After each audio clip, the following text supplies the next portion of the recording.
This Week in East Brunswick. This week, several groups are featured in summer reviews. The Recreation Department's sports camps are always a big part of an East Brunswick summer. We'll have highlights from several of those camps. Sunday evenings at the community beach were nights for entertainment in July. The Township Senior Center celebrated 15 successful years recently. And this week, the Middlesex County Fair is underway. These stories and much more are coming up, including highlights from summer council meetings, a trip to the Sandpiper swim meet, part 2 of a 5-part series on alcohol studies, and information on measles, mumps, and rubella. But first, here's a rundown of programs scheduled for next week on Channel 8. At 10 o'clock on Monday morning, Lenore Kulik demonstrates interval training on Look Great, Feel Great. Stories from the Library follows at 10:30. Tuesday evening at 7, Elliot Taubenslag's Children's Summer Theater is featured on aging aspects. Paul Hansen discusses real estate auctions with his guests on You and Your Money at 7:30. And at 8 o'clock, business people are encouraged to use the library on business bylines. At 7:30 on Wednesday evening, host and superintendent of schools Dr. John Kopko talked to students about what they like best about school. That's on Spotlight on Education. And teen fitness is the topic of Stuart Davis's 18 at 8 o'clock. Thursday's schedule brings a new edition of This Week in East Brunswick at 7 and 8. And at 7:30, asthma sufferers can get some relief with information from author Susan Schulman on Let's Talk Health. Watch the Channel 8 Community Bulletin Board for community announcements. The East Brunswick Arts Commission and the East Brunswick Department of Recreation, Parks, and Community Services presented the Summer Concert Series for 1990 throughout the month of July. The Richard Reuter Swing Band came to the community beach for a performance early in the month.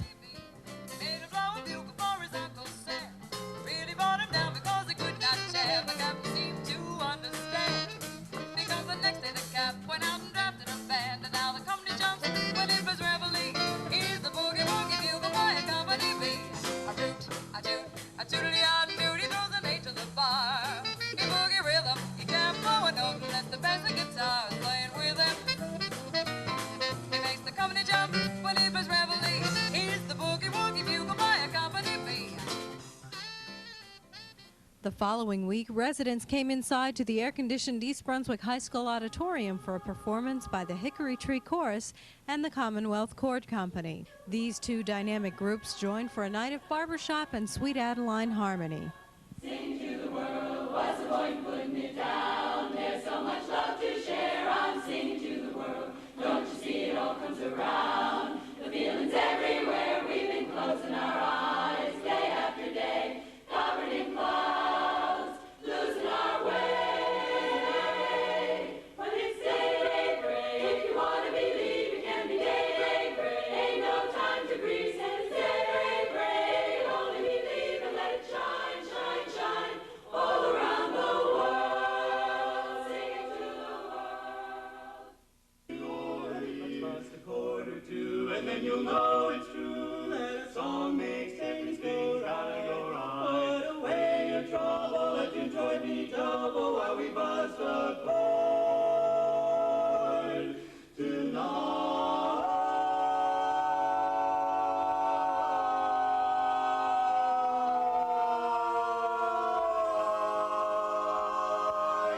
While we bust a chord tonight.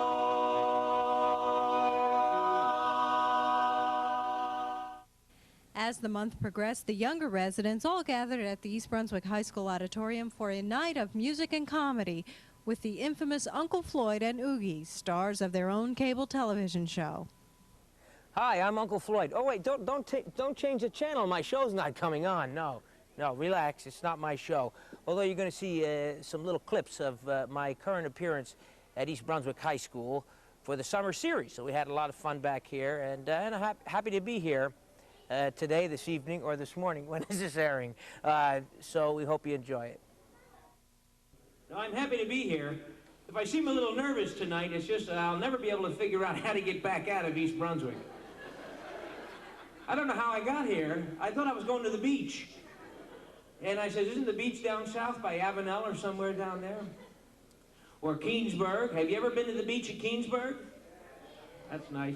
You ever see a person walking on the sand at Keensburg? Watch out for that over there. I was at Seaside Heights the other day. I was driving around for about 3 hours just to get an estimate on a parking space. Seaside Heights. Not too bad. The pollution isn't too bad this year, but I saw a jellyfish with teeth, so I started to get a little worried. Anyway, who doesn't watch my television show anymore? My goodness, we've been on 17 years. I know, when is it? I've spent 17 years. See, the only reason I've lasted on TV so long is I keep moving stations. I wait till everybody finds me, and then I move to another station so no one can find me. By the time everybody finds me in about 2 years, I'll move to another station. But we're on CTN Monday through Friday, 5 o'clock to 5:30. Uncle Floyd again. I really want to say it's been a pleasure to be here today in East Brunswick and at the East Brunswick High School. And I want to thank all the folks who made this necessary. The recreation, the parks, my good friends, my dear friends, the East Brunswick Recreation and Parks Department. Yes, of course, my best friends, and it's so good to be here again with them. The final concert in July was a special night at the community beach for German and Polish music. This family band, Jolly Joe and the Bavarians, performed a wide variety of songs and dances with an ethnic flair.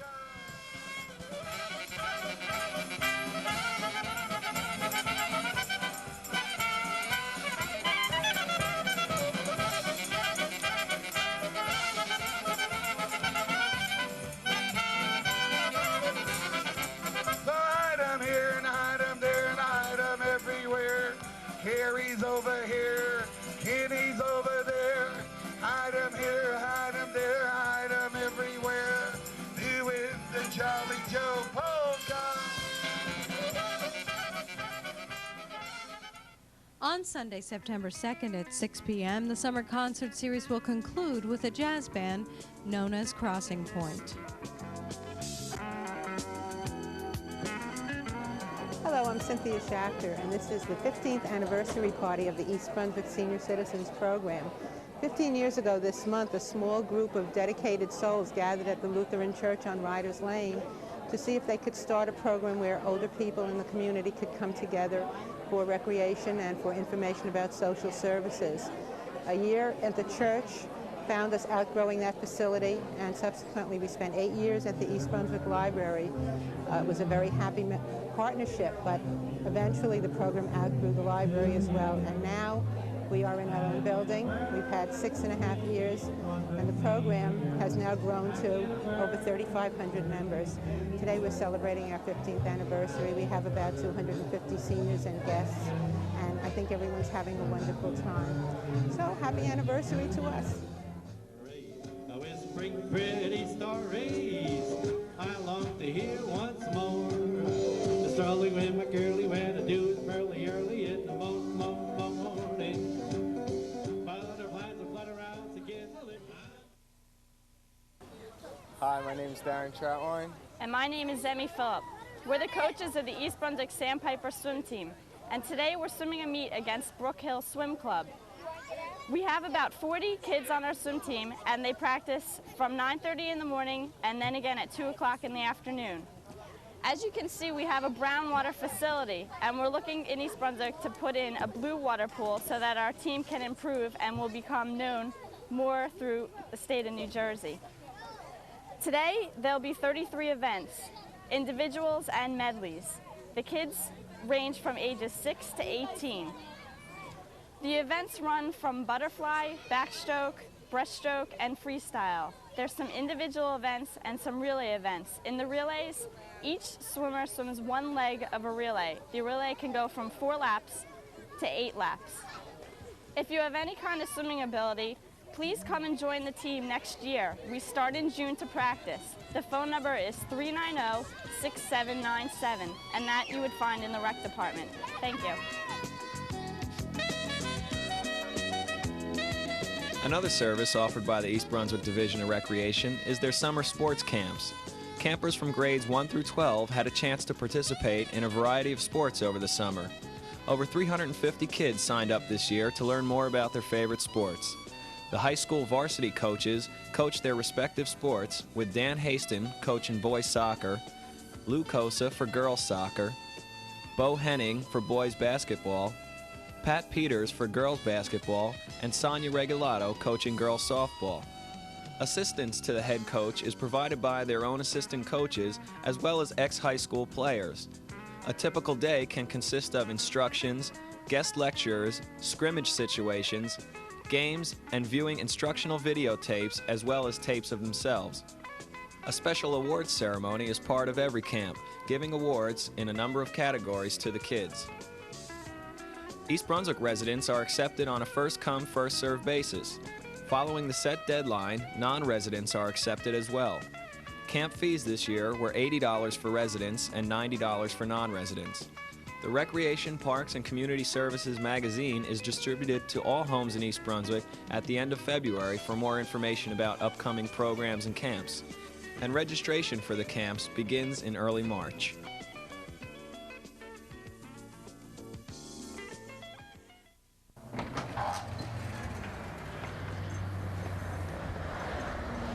Hi, I'm Pegi Blk and we're here in the garden, and this particular garden is one that you may remember from a few years ago. We started out with covering it with black plastic when it was just grass, killed off all the grass, laid the railroad ties, and now, a couple of years later, we have a beautiful display of flowers.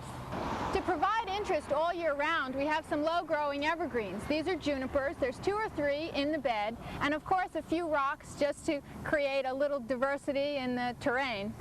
During the season, we have a number of flowers that come out throughout the year. The pansies are in the corners and scattered throughout the beds. The yellow ones I planted last October, and they overwintered very successfully. But the pink ones are a new variety, and they were so beautiful I couldn't resist planting a few more. They will last until the weather gets really hot, and then they'll fade away, and we'll have to replant them again next year. The petunias and the marigolds are for summer color, as are these vincas, which provide a bright pink color and also can be used for cut flowers. They don't have very long stems, but they work very well. There's a number of perennials in this bed, including some bachelor buttons that bloom. There's 2 varieties. This is one, and another brighter pink variety that's closer to the street. This bed provides a variety of color from crocuses in the early spring to chrysanthemums in the late fall. It was a piece of ground that wasn't really used for very much. It had a little bit of grass on it, and now it's one of my favorite parts in the garden. Thanks for joining us here in my backyard. We'll see you next week. Bye-bye. My name is Miriam Cohen. I am the nursing supervisor for the Middlesex County Health Department. I would like to give you a little information about measles, mumps, and rubella vaccine. Following a resurgence in measles cases in the state and in the nation, which has occurred over the last 2 years, the New Jersey Department of Health is recommending that children receive a routine second dose of vaccine to help protect them against this viral illness. The department is recommending, but not requiring, that children receive the second dose of measles, mumps, rubella vaccine before starting either grammar school, junior high school, or college, although the vaccine can be administered at any age. The State Department of Health actions follow the recommendation of the United States Public Health Service and the American Academy of Pediatrics, prominent national organizations that have recommended the second dose.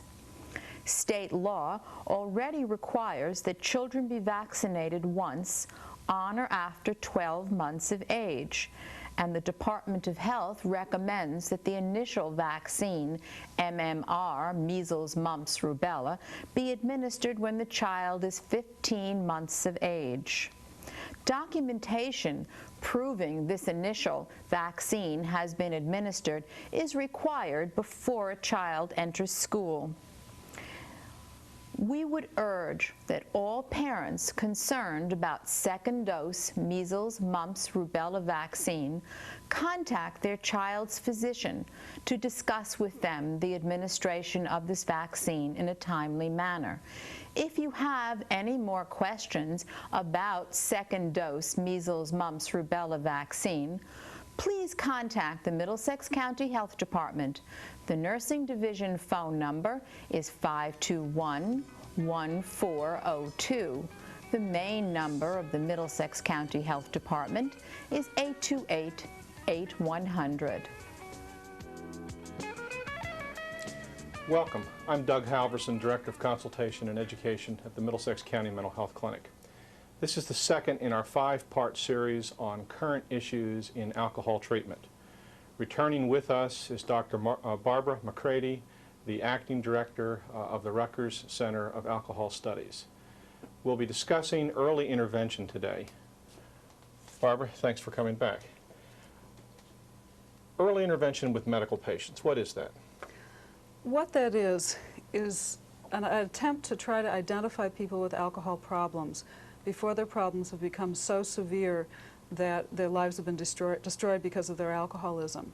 One of the things that we used to think in the alcohol field was that a person would only seek help or be able to change when they had hit bottom. That was the term we used to use.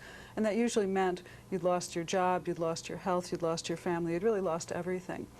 And in a variety of ways, we've learned over the last 15, 20 years to identify people before all of that's happened. So we've developed programs in employment settings to try to identify employees in trouble. We try to identify people who are drunk when they're driving and try to help them get to treatment. And now we've begun to really try to work in hospitals as well to try to identify patients who have alcohol-related problems that have brought them to the hospital. So you're really attempting to intervene prior to people, as AA has always said, bottoming out or hitting their bottom. Right, right. We know in hospitals that at least 20 to 25% of the patients have alcohol-related problems. Some of these are obvious things like cirrhosis or a trauma from a car accident when they were intoxicated or things like that. But many of them aren't so obvious. And so what we do at this point, and this is true both in the program that Rutgers runs at St. Peter's Medical Center as well as many other programs around the country, what we do is each patient who comes into the hospital, we look at their medical record and we try to identify factors that may indicate that they have a drinking problem. We then work very closely with the attending physicians and try to work with that patient while they're here in the hospital at bedside. We see them, we try to get some alcohol history, we try to understand sort of how their alcohol use has contributed to their current medical condition. And then if we do determine that they have a drinking problem, then we try to help the patient also see those links. Many people that we see when they come into the hospital, you know, they know that their belly aches or their head aches or they're dizzy a lot or something, but they don't make the connection between those problems and their alcohol use. Dr. McCready, when you say to John or Jane Doe that alcohol is contributing to their medical problem, what kinds of responses do you often get? We get a whole range of responses. Often the first thing people say is, I'm not an alcoholic, because they somehow feel as though we're accusing them. And we really try to emphasize with them that that many of the people we see aren't classic alcoholics, but their pattern of use is creating problems for them. So we have some people who, you know, immediately feel that we're accusing them, and we really have to help them understand that what we're doing is part of their total health care. You know, if a person comes in and they're having chest pain and they're overweight and they smoke and they don't exercise, part of the physician's responsibility is not only to take care of the immediate chest pain, but to help them change their health habits to prevent further problems. And we're really doing the same kind of thing. We're saying, let's look at how alcohol may be contributing to your problems and help you change your health habits in that area. Sometimes people, you ask me kind of how people react, and we have some people who react very positively. They've never thought about this. They've never thought their drinking was that big a deal. Maybe they'd have 5, 6 drinks a night and it didn't hurt them in any way. So many times when we just help them recognize that, they're very happy. You know, they're glad to be able to do things to prevent further health problems. I guess then that you see this as not only ancillary to traditional medical care, but also going beyond traditional medical care. Barbara, thanks for being here with us. This has been the second in our 5-part series on current issues in alcohol treatment. With me has been Dr. Barbara McCready from the Rutgers Center of Alcohol Studies. For further information, you may call Dr. McCready's office at 745-8688, 745-8688. I'm Doug Halverson. Thanks for watching.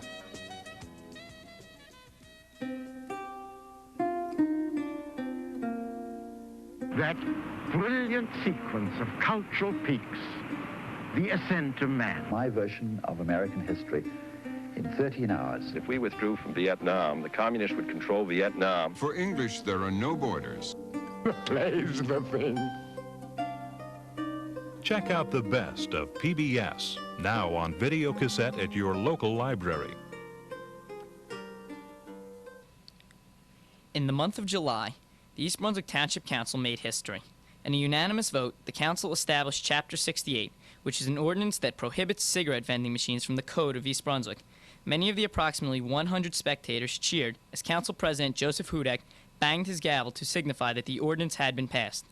Previous to its passing, the council listened to numerous advocates and opponents of the ordinance. The public session displayed doctors, lawyers, town residents, vending machine owners, and teens, allowing each to express his or her own views.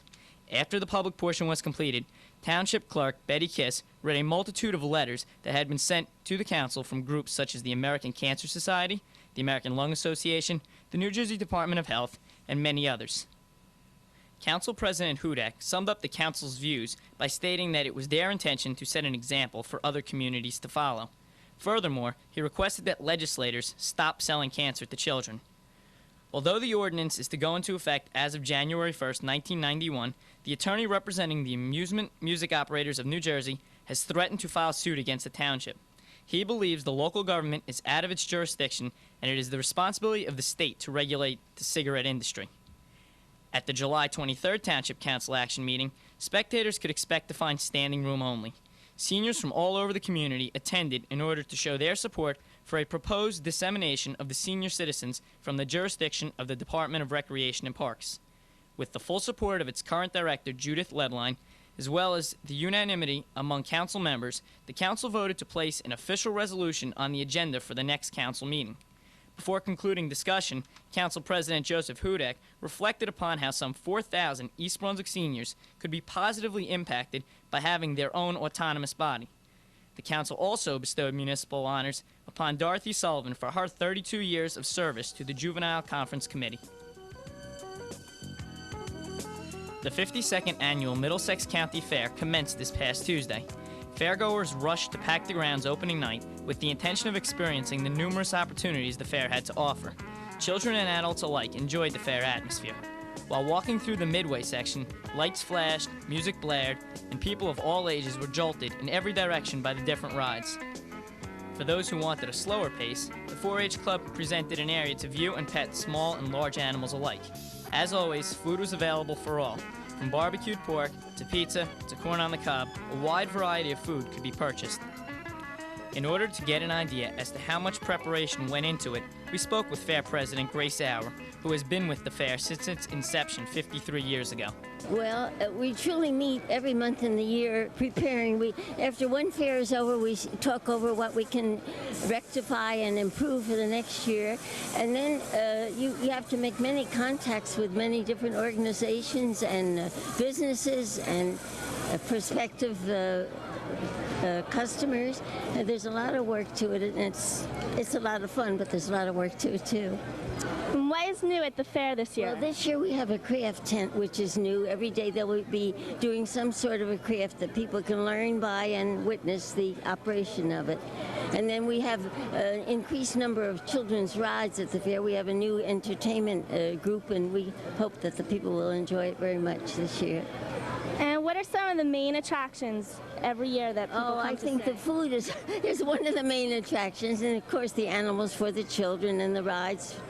And I guess the educational exhibits, and then the handiwork is very well, and the art department is growing all the time. Thank you.